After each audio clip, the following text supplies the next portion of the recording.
gagaling! Sana pala hinati ko na lang kayo sa gitna. Kung wala ka magkakagulo, inyong magkakatalisin pala magkakagulo. Okay, sige ganito. Kayo po ang magiging group 1. Ngayon naman po ang group 2. Group 1, pila tayo ito group 1, nakaharap sa ating mga bisita. Sure, Mom. Ganun din group 2 dito naman sa box na ito. And Ate Lexi. Okay, Ate Lexi, lipat tayo dito. Para mapanood natin yung mga players natin. Okay? Dito. Ayan. Okay. Ayaw, hindi tayo magsusumba. Mas mahirap na sumba. Okay. So sa ating game, kailangan natin ng mga lobo. Ay, ako. Wala pa nga. Okay. So, ganito. Usually, yung mga laro na gamit ng lobo, pinuputok ang lobo. Pero dito, bawal lang putokin ng lobo. Kasi, once na pumutok ang lobo, may chance kayong matalo. Dahil sa ating game, tinatawag lang po namin itong arrange yourself. Alam niyo po ba yan? Okay, ganito lang yan. When I say arrange yourself according to your height, you need to arrange your team by height. Okay. Let's go! Kailangan mabilis. Go, go, go! Oh, wala. Okay. Very good. Pag okay, ayun, nag-aaway pa sila sa height, oh. Ayan, ito yung ruler. Wait lang. Hindi yung mas matangkad Practice lang yan, okay. Mas matangkad yung isa.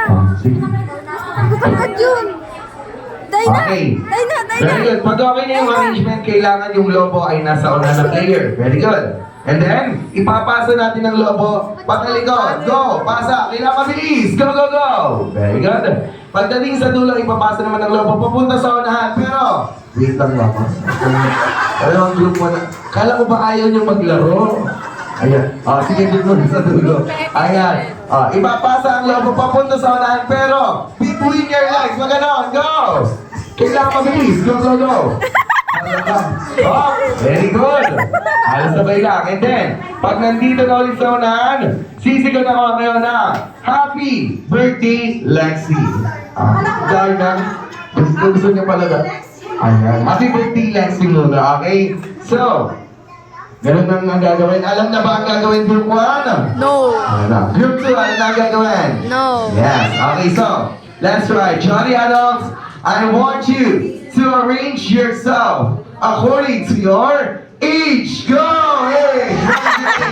Sama mo na! Sama mo! Go, go, go, go, go!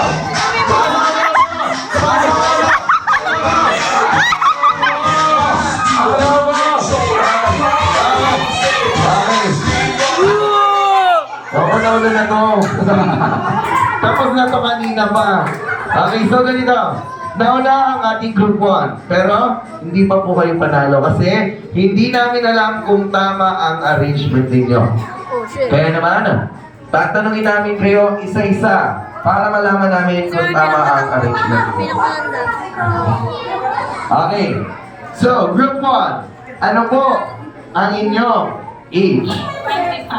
25. Very good. 26. Ayun, parang nagkakabulungan ako. Sige, 26. 27. 27! Oh my God! I can't believe it!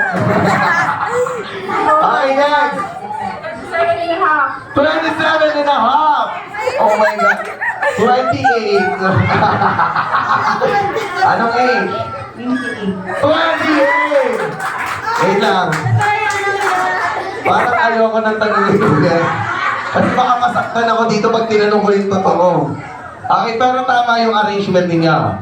Sure? Okay, dahil dyan, palakpakan natin ang group 1 sila ang panalo sa ating trial round.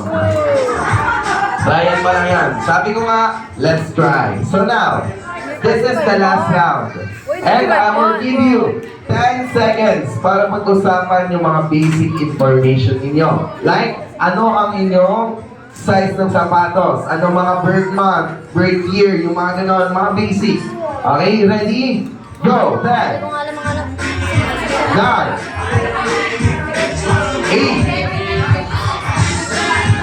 7,